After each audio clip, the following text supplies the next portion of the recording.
안녕하세요. 투자 쉽게 하자 김PB입니다. 일본 금리 인상 현 시점 투자자들에게 정말 중요한 이유에 대해서 오늘은 좀 말씀을 드려볼게요. 최근에 일본은행이 0.5%포인트로 금리를 인상을 했고 17년 내에 최고 수준까지 이제 일본의 금리가 높아졌습니다. 일본이 금리 인상을 드디어 단행을 했고요. 이 이슈가 정말 전 세계 투자 시장에 굉장히 중요한 이슈고, 이 이슈는 여러분들이 사업하시는 분들, 주식 투자, 부동산 투자하시는 분들한테 전부 다 중요합니다. 비트코인 투자하시는 분들한테도 중요한 이슈예요. 왜 그러냐? 왜 전 세계 투자자들이 일본 금리에 주목을 했는가? 이거에 대해서 좀 말씀드리려고 하는데, 일단 많은 사람들이 엔캐리 트레이드만 주목을 하고 있어요. 근데 사실은 정말 투자를 잘 하시는 분들은 일본 금리 자체를 주목하시는 분들이 대부분입니다. 왜 그러냐면 일본 금리가 상승하는 때가 바로 경제위기 경보 신호였기 때문이에요. 일본의 금리가 인상될 때 단 한 번도 전 세계에 아무런 일이 없었던 적이 없어요. 일본에서 금리를 높이게 되면은 금융위기나 닷컴 버블이 터졌었고요. 좀 더 과거로 가면 이제 SNL 크라이시스, 그 다음에 오일 쇼크 같은 일들이 터졌습니다. 즉 전 세계의 경착륙급의 경제위기가 올 때, 실업률이 많이 터지고 주가가 많이 폭락하는 이런 사건이 터질 때만 일본 금리가 높아졌었는데, 현재도 지금 금리가 많이 높아져서 금융위기 이래로 가장 높은 수준까지 왔어요. 왜냐? 일본은 이유 없이 금리 인상을 한 적이 없기 때문이거든요. 그래서 일본의 금리를 높인다라는 건 경제 위기가 코앞에 다가왔다라는 얘기를 하는 것과 다름이 없다라고 보셔야 될 것 같습니다. 자, 그렇다고 한다면 지금 이제 일본 금리도 되게 중요하지만, 어쨌든 일본 금리가 인상되면서 엔캐리 트레이드라는 게 생긴다, 엔캐리 청산된다, 이런 얘기들을 사람들이 되게 많이 하고 있어요. 그 다음에 엔화에 대해서 궁금하신 분들도 계실 텐데 그 부분도 쭉 한번 말씀을 드려볼게요.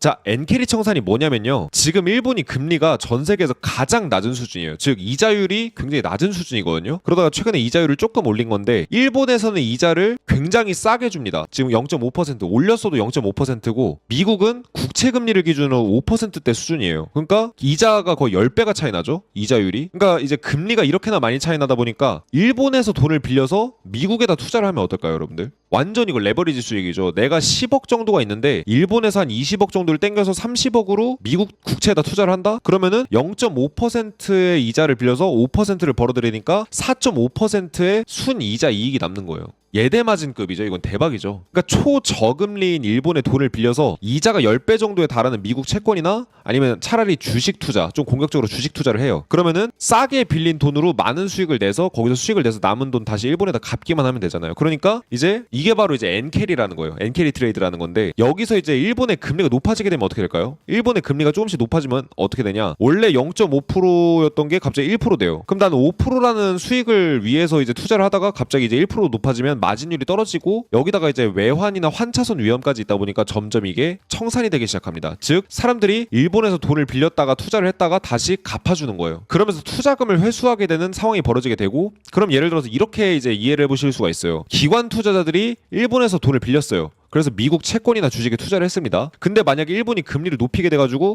원래 마진이 이만큼 남았었는데 마진이 이제 반토막 났어요. 마진이 줄어들 것 같아요. 환차손도 날 것 같아요. 경제 위기도 올 것 같아요. 그러다 보면은 미국 쪽이나 이런 데 투자했던 돈을 다시 걷어들여서 일본에다 돈을 상환한단 말이에요. 그러니까 그 과정에서 어떻게 돼요? 미국 쪽 채권이나 미국 쪽 주식이 하락 압력을 받을 수가 있고, 두 번째로는 돈들이 이제 미국 쪽이나 글로벌에서 빠져서 다시 일본 쪽으로 들어갈 테니까 일본의 엔화 가치가 높아지기 시작합니다. 왜냐? 오히려 되려 일본 쪽에 투자하려는 자금들이 더 늘어날 거기 때문에. 그래서 첫 번째로는 투자금이 회수되기 때문에 자산시장에서 돈이 빠져나가니까, 이 엔화로 돈 빌렸던 돈들이 다 빠져나가니까 투자금이 회수됩니다. 그러면서 주식시장이나 다른 전반적인 자산시장의 하방 압력이 이제 나올 가능성이 높아지게 되고, 두 번째로는 돈이 다시 돌아오기 때문에 다시 이제 오히려 에라 반대로 일본 쪽에 투자하는 자금이 늘어나게 되거나, 아니면은 다시 일본 쪽에 돈이 회수되는 돈들이 생기기 때문에 엔화가 상승할 가능성이 높아지게 돼요. 그래서 지금 현재 엔화랑 달러 차트를 보게 되면 아직까지는 현재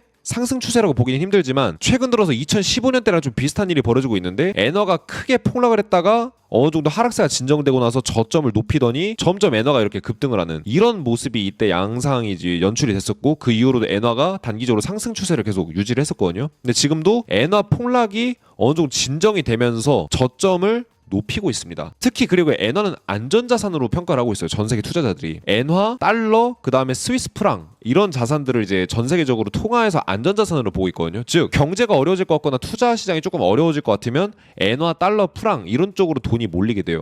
우리나라 원화 같은 경우는 그냥 돈 싹싹 다 빠져나갑니다. 그래서 우리나라 원화 가치가 지금 떨어지고 있죠. 그리고 게다가 엔화가 그간 장기 하락 추세가 지속이 됐었기 때문에 워렌 버핏도 엔화를 저평가되어 있다고 보는 것 같아요. 그러니까 일본의 상사회사에 투자를 했죠. 그래서 게다가 이제 경제 위기 리스크랑 금리, 이제 일본 금리 인상 이런 것들이 단행이 되다 보면 엔화의 상승 가능성이 많이 늘어나기 때문에 엔화가 여기서 슬슬 바닥을 찍고 올라가는 추세로 전환이 될 가능성이 높아지고 있습니다. 그래서 지금 이제 투자자들이 이 일본의 금리 인상에 많이 주목을 하고 있는 거다, 이렇게 좀 보시면 될 것 같고요. 그럼 그 엔캐리 트레이드로 인해서 이제 자금이, 엔캐리 트레이드 자금이 어느 정도 되냐, 3.4조 달러 정도 된대요. 2024년 9월 기준이니까 지금 일본이 금리를 이미 몇 번 높였으니까 엔캐리 청산이 조금 일부 일어났을 거거든요. 엔캐리 트레이드 한국은행에서 집계했을 때 엔캐리 자금이 3.4조 달러, 즉 우리나라 돈으로 5천조 원 정도에 해당이 된다라고 얘기를 했는데, 일부 청산이 됐다라고 해도 뭐 3, 4천조 원 정도는 되겠죠?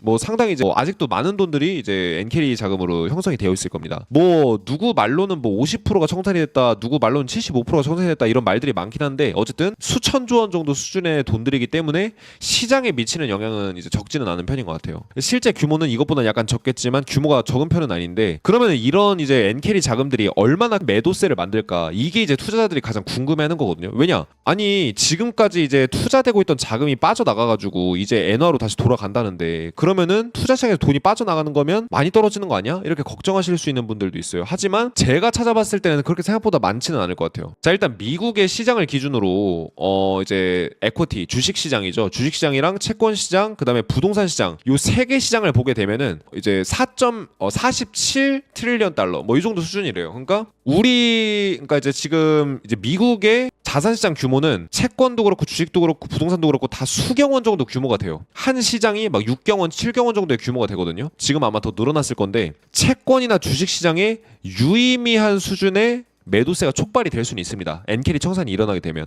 근데 분위기를 아예 바꿔서 미친 듯한 폭락을 만들 정도는 아니라는 거예요. 그러니까 예를 들어서 엔캐리 청산으로 인해서 갑자기 주식시장이 폭락을 했다? 그러면은 어떤 이제 방아쇠를 당기는 어떤 시작점 정도는 될 수 있더라도 완전한 폭락을 유발할 정도로 이게 말도 안 되는 수준의 자금은 아니라는 겁니다. 오히려 사람들이 이 엔캐리 청산에 대한 우려감 때문에 팔게 돼서 갑자기 시장이 하락 추세로 전환이 되면, 하락 추세로 전환이 된다고 하면 그런 심리에 영향은 있을지 몰라도 엔캐리 자금이 실제로 시장에 엄청나게 영향을 미칠 정도의 수준은 아니라는 거예요. 그럼 엔캐리보다 더 중요한 건 뭐냐? 일본의 금리가 인상이 되면은 어쨌든 전 세계 경제에는 늘 무슨 일이 있었기 때문에 일본의 금리가 늘어난다는 건 별로 좋은 게 아니겠죠. 그러니까 엔캐리보다 더 중요한 건 오히려 일본 금리 인상 자체가 전 세계 경제에 불러일으키는 영향이에요. 그래서 우리에게 무언가 다가오고 있다는 신호가 나왔다는 거기 때문에 이걸 오히려 저는 더 중요하게 생각해야 된다라고 보는 입장입니다. 게다가 지금 현재 타이밍이 굉장히 이제 지금 이상한 게, 미장의 상승 모멘텀이 둔화가 되고 있어요. 이게 지금 주가지수 상황이거든요. 그리고 요 아래 지표는 이제 미장에서 상승 추세인 종목들의 비중을 보여주는 지표입니다. S&P 500 미국 주가지수에서 상장되어 있는 종목들 중에 상승 추세가 나오고 있는 종목들의 비중을 보여주는 지표인데, 주가지수는 올라가고 있는데 상승 추세인 종목들은 점점 떨어지고 있어요. 왜냐? 엔비디아, 테슬라, 아마존, 마이크로소프트 이런 이제 빅테크 종목들 위주로 뭐 양자 컴퓨터 이런 종목들만 지금까지 올랐지, 사실 대부분의 종목들은 점점 상승 추세가 둔화되고 있었거든요. 근데 비슷한 일이 한번 몇 년 전에 있었어요. 언제냐? 2021년 때 강세장이 막 진행이 될 때, 강세장은 계속 진행되면서 지수는 올라가는데 상승 추세인 종목들은 점점 없어지기 시작했습니다. 그러다가 요 정도 수준까지 왔을 때 갑자기 지수가 하락 전환을 하면서 엔비디아 마이너스 70%, 비트코인 마이너스 77%, 뭐 이런 식으로 굉장히 많이 폭락을 했었고, 기술주들 90% 폭락을 했었죠. 이때 2022년 1년 동안. 근데 지금 이미 그 수준까지 왔어요. 그래서 조금 이제 불안감이 증가할 수 있는 상황인데, 여기서 일본이 금리 인상을 했다, 이게 조금 불안한 상황이 되는 거죠. 그래서 2022년 급락장하고 유사한 상황을 흘러가고 있다. 그래서 여기서 조금만 더 상승 추세가 좀 둔화되기 시작하면 하락의 시작점이 될 수도 있는 상황이기 때문에 이제 모멘텀이 유지가 돼야 됩니다, 미국장이. 그리고 지금 오늘날은 어떤 상황이냐면, 상위 10%가 부의 70%를 소유하고 있고요, 하위 50%가 부의 2.4%밖에 소유를 못하고 있습니다. 즉 만약에 주가지수나 부동산이 올라가잖아요. 그러면 상위 10%들이 전체 상승분의 70% 이상을 다 먹어요. 그럼 하위 50%, 즉 우리 같은 일반인들은 얼마를 먹냐? 부의 2.4%. 진짜 이만큼 중에 요만큼밖에 못 먹습니다. 그들만의 리그인 세상이에요. 그러니까 미국 주식시장 올라가면 누가 좋은 거예요? 미국 상위 10%, 전 세계 상위 10%만 좋은 겁니다. 그러니까 요즘 돈 버는 투자들이 극소수예요. 지금 뭐 스레드나 뭐 인스타나 뭐 이런 데서 뭐 아니면 커뮤니티 같은데 뭐 주식으로 수익 냈다, 비트코인 수익 냈다 이런 사람들 꽤 있잖아요. 그 사람들은 정말 우리 투자자들 중에 극소수에 불과해요. 나머지는 다 어떻다? 수익 크게 못 내고 있다. 왜냐? 통계가 말해주고 있잖아요. 이미 상위 10%가 부의 70%를 다 가지고 있는데. 이해되시나요? 자, 근데 그럼에도 불구하고 지금 초버블장의 마지막 불꽃은 아직 나오지 않았다. 이제 외국의 어떤 한 이제 경제 인플루언서가 얘기하는 걸 보면은 2000년 닷컴 버블 터지기 전에 쭉 올라가다가 말도 안 되는 상승장이 한 1년 정도 나오고 나서 그 다음에 폭락장이 시작됐거든요. 근데 지금도 그때랑 차트가 비슷하다. 닷컴 버블 때처럼 이렇게 올라가고 있는데 야금야금 올라가고 있다. 그러니까 한번 말도 안 되는 닷컴 버블 때 폭등장 한번 보여주고서 폭락을 할 수 있다. 아직 불꽃장이 안 나왔다. 이런 얘기를 하고 있습니다. 무조건 버블장이 나오지는 않겠지만 버블 끝에는 항상 이런 슈팅이 나오는 경향이 있는데 아직까지 그런 슈팅은 나오지 않았기 때문에 좀 이런 부분들이 우리한테 헷갈리는 것 같아요. 여기서 이렇게 떨어질 수도 있지만 그래도 한번 마지막 슈팅은 나오지 않을까? 이 부분 여러분들의 생각은 어떠신지 생각을 댓글로 남겨주시면 감사하겠습니다. 그래서 앞으로 어떻게 될까? 이걸 같이 한번 토론을 해보면 되게 재밌는 토론이 될 것 같아서 그거 한번 댓글로 얘기 나눠보면 좋겠습니다. 유튜브 게시글 하단 유튜브 프로필 링크 보시면은 수강료 100% 전액 다 환급해드리는 바르미치바 입문과정 참여하실 수 있는 링크가 있어요. 하루 만에 대공황 때 2조 원을 벌어들인 제시리버머의 투자 비법, 대공황 때 큰 돈을 벌어들이고 경제 위기가 왔을 때 큰 돈을 벌어들인 사람의 노하우를 알려드리겠습니다. 전환점 매매, 그 다음에 피라미딩 전략에 대해서 알려드리고 여기에 더해서 지난 시즌 1, 2, 3 경제 분석의 중요성, 차트로 수천억 번 사람들의 매매 노하우, 마지막으로 성공투자 마인드셋까지 다 드릴 테니까 1577-0471로 입문 이렇게 문자 남겨주시면 여러분들 요 강의 들어보실 수 있는 이런 안내 해드릴 테니까 참여해보시면 도움 많이 되실 거예요.